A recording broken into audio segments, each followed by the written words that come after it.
SIR 2026 এখন প্রায় অতীত। বিধানসভা ইলেকশন 2026 প্রথম দফা শেষ, দ্বিতীয় দফা আগামী 29 তারিখ। এরই মাঝখানে দুটো সতর্কতামূলক ভিডিও নিয়ে আপনাদের সামনে আমি উপস্থিত হয়েছি। আপনাদের অতি অবশ্যই এই ভিডিও দুটো দেখে সতর্ক হয়ে যাওয়া উচিত, কি করে আপনার ভোট নিয়ে রাজনীতি হতে পারে এবং আপনি নিজে সেটা কিভাবে বন্ধ করতে পারেন। এ কারণে আপনার এই ভিডিও দেখা অত্যন্ত জরুরি। সেই ভিডিওগুলো দেখাচ্ছি, তার আগে আপনাদের সকলকে আমার চ্যানেলে স্বাগত। এবার প্রথম ভিডিওটি দেখুন। ইতিমধ্যে অভিযোগ আসা শুরু হয়ে গিয়েছে যে ইভিএমে কারচুপি চলছে। প্রথমে ভিডিওটা দেখুন, তারপরে কথা বলছি। বড়োয়ায় ইভিএমে কারচুপির অভিযোগ, মুর্শিদাবাদের বড়োয়ায় দেখুন সেই ছবি। কেন্দ্রীয় বাহিনীর জওয়ানদের কাছে অভিযোগ জানাচ্ছেন ভোটাররা।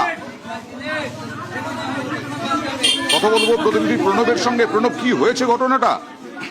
দেখো, ভিডিওটিতে যেটা দেখলেন, বড়োয়া যে আছে সেখানে ইভিএমে মানুষ বোতাম টিপছে এক এবং ভোটার স্লিপ বেরোচ্ছে আরেক। তার মানে এক জায়গার ভোট অন্য জায়গায় গিয়ে পড়ছে বলে অভিযোগ।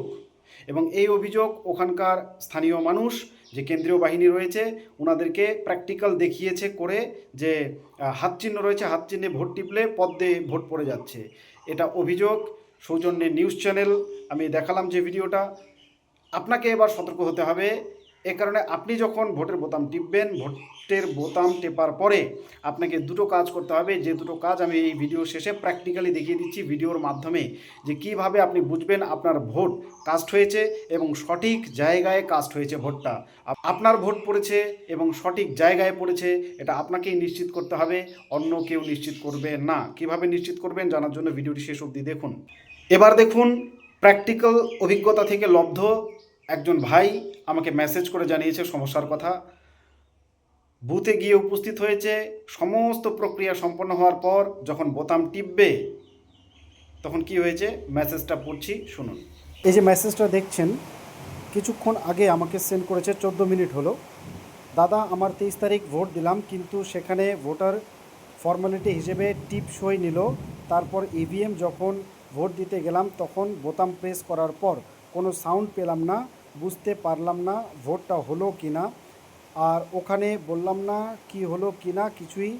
কিছুক্ষণ পর বের হলাম, তারপর বাড়িতে এসে বললাম আর এরকম হলো। তখন বলল ইভিএমের ব্যালট পেপার মিলিয়ে নেবে ওনারা, বাকিটা আর পড়ছি না। আপনাদের এবার যেটা বলছি সেটা ভালো করে মন দিয়ে শুনুন। মেসেজটা পড়ে আপনাদের শোনালাম, বোঝালাম। কি বুঝলেন? যে উনার ভোট কিন্তু ভোট বাক্সে পড়েনি, কিন্তু উনি বুথ থেকে বেরিয়ে গিয়েছেন। এ কারণে প্রথম ভিডিও দুটো দেখার পর আপনাদের স্পষ্ট বার্তা দিতে চাই। প্রথমত, আপনি বুথে সমস্ত প্রসেস কমপ্লিট করার পর বোতাম যে টিপবেন, বোতাম টেপার পর একটা বিপ সাউন্ড হবে 2-3 সেকেন্ড পর। সেটা যতক্ষণ না হচ্ছে ততক্ষণ আপনি স্থান ত্যাগ করবেন না। আমি পরে প্র্যাকটিক্যালিও দেখাচ্ছি এই ভিডিওতেই। স্থান ত্যাগ করবেন না। কিভাবে লাইট জ্বলবে, কিভাবে সাউন্ড হবে, সবই প্র্যাকটিক্যালি দেখবেন। এবার আসি দ্বিতীয় কথা হচ্ছে, আপনি বোতাম টেপার পর সাউন্ড হওয়ার মাঝখানে এই যে সময়টা, ওখানে যে মেশিনটা রাখা থাকবে, প্র্যাকটিক্যালি দেখাচ্ছি, ভিডিওতে দেখবেন। ওখানে আপনি যে বোতাম টিপলেন সেই বোতামের চিহ্নের একটা স্লিপ সেই বাক্সে আপনি দেখতে পারবেন। ওই বাক্স থেকে ডাউন হয়ে পড়ে যাবে আপনার ভোট যেখানে দিলেন, সেই চিহ্নটা ওখানে শো করবে স্লিপটাতে। যদি না পড়ে সঙ্গে সঙ্গে আপনি অভিযোগ করবেন। কিন্তু যদি পড়ে, আপনি দেখে স্যাটিসফাইড হন, তাহলে ভুল অভিযোগ করার দরকার নেই। ইলেকশনকে তার মতো তার নিজস্ব প্রক্রিয়ায় চলতে দেবেন, এটাই আপনাদের কাছে অনুরোধ। এবার প্র্যাকটিক্যাল ভিডিওগুলো দেখে রাখুন, কিভাবে আপনি ভোট কেন্দ্রে যাবেন, ভোট কেন্দ্রে আপনার ভোটটাকে প্রদান করবেন এবং মানুষকে সহযোগিতা করবেন। আমি কেন দেখাচ্ছি, প্র্যাকটিক্যাল ভোট করার অভিজ্ঞতা থেকে জানি অনেক মানুষ আছে, বিশেষ করে যারা নতুন ভোটার এবং অনেক বয়স্ক ভোটারদের মধ্যে এই সমস্যাটা বেশি। ওনারা অনেকে ভোটটা কাস্ট করতে পারছে না, অত্যন্ত বিড়ম্বনার মধ্যে পড়ে যাচ্ছে নিজে এবং ভোটকর্মীদের খুবই বিড়ম্বনার মধ্যে ফেলে দিচ্ছে। যখন ইভিএমে গিয়ে কোন বোতাম টিপবে বুঝতে পারছে না, কিভাবে টিপবে বুঝতে পারছে না, ভোটটা কোথায় দেবে, কিভাবে দেবে বুঝতে পারছে না। এ কারণে এটা একটা এডুকেশনাল পারপাস, আমি দেখাচ্ছি এই ভিডিওগুলো, আপনারা দেখুন এবং মানুষকেও জানিয়ে রাখুন যে এভাবে বুথে গিয়ে আপনার এভাবে বোতাম টিপে যে ক্যান্ডিডেটকে পছন্দ সেই ক্যান্ডিডেটের ঠিক পাশে ডান দিকে যে নীল রঙের বোতাম রয়েছে সেই বোতাম টিপে ভোটটা এভাবে দিতে হয় বা দেবেন। চলুন এবার ভিডিওগুলো দেখে নেওয়া যাক এবং শিখে নেওয়া যাক কীভাবে আমরা নিজেদের ভোটটা সুরক্ষিত এবং সঠিক পদ্ধতিতে দেব। কিন্তু তার আগে আরও দুই একটা সতর্কবার্তা। প্রথম কথা, যে ভোট প্রদানের জন্য আপনাকে যে ভোটার স্লিপ দেওয়া হয়েছে, এই ভোটার স্লিপ আপনি জেরক্স করে রাখুন আপনার বাড়িতে এবং ফটোকপি করে রাখুন অত্যন্ত সযত্নে। ভোট কেন্দ্রে গিয়ে উপস্থিত হয়ে আপনার এই স্লিপ যদি ওনারা নিয়ে নেয় দিয়ে দেবেন, যদি না নেয় তাহলে সঙ্গে করে বাড়িতে নিয়ে আসবেন এবং পারলে ল্যামিনেট করে রাখবেন।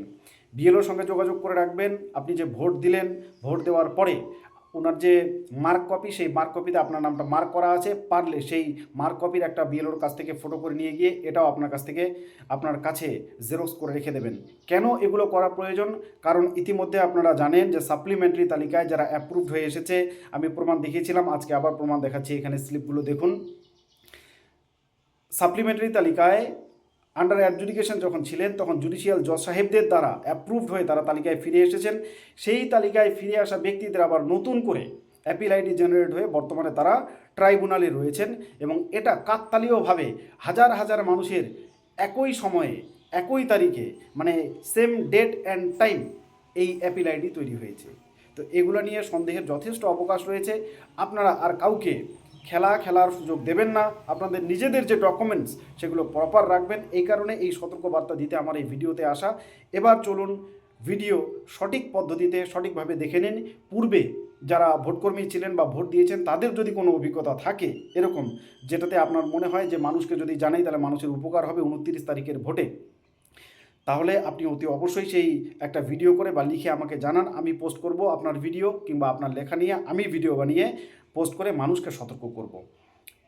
তাই অনুরোধ, যারা ভোট দিয়েছেন আগে প্রথম দফায় এবং ভোট করেছেন তাদের যদি পার্সোনাল কোনো অভিজ্ঞতা থাকে যেটা মানুষের উপকারে লাগতে পারে, তাহলে আপনি সেই ভিডিও করে একটা অতি অবশ্যই আমাকে পাঠাতে পারেন। আমার হোয়াটসঅ্যাপ নাম্বার আমি দিয়ে দিচ্ছি এবং মেল আইডি আমার দেওয়াই রয়েছে চ্যানেলে, সেখানে আপনি মেলও করতে পারেন। চলুন ভিডিওটি দেখে নিন, সতর্ক হন। ধন্যবাদ। পাশে থাকবেন, চ্যানেলটিকে সাবস্ক্রাইব করুন। এই ধরনের আরও বেশি করে ভিডিও আপনাদের কাছে আমি যাতে পৌঁছে দিতে পারি। আসুন দেখে নেওয়া যাক ইভিএমে ভোটটা কিভাবে হয়। ইভিএম মেশিন আসলে ইলেকট্রনিক ভোটিং মেশিন। এখানে প্রধানত 3টি পার্ট থাকে, কন্ট্রোল ইউনিট, ব্যালট ইউনিট এবং এটি হচ্ছে ভিভিপ্যাট। এর মধ্যে ভোটিংয়ের জন্য এই দুটো মেশিন ব্যবহার হয় এবং এই কন্ট্রোল ইউনিট থাকে কর্মচারীর কাছে। কর্মচারী যখন কন্ট্রোল ইউনিটে বাটন প্রেস করবে তখন এখানে সবুজ আলো ইভিএম মেশিনে জ্বলে যাবে। এই ইভিএম মেশিনে আপনি আসবেন এবং আপনি আপনার পছন্দের যে ক্যান্ডিডেট তার পাশের যে বটন আছে এটি প্রেস করে দেবেন। তাতে করে এখানে বিপ শব্দ হবে এবং তার কিছুক্ষণ পরে যে ভিভিপ্যাট রয়েছে এখানে আপনার পছন্দের ক্যান্ডিডেট যাকে ভোট দিলেন সেই স্লিপটিতে সেই চিহ্নটা দেখতে পাবেন।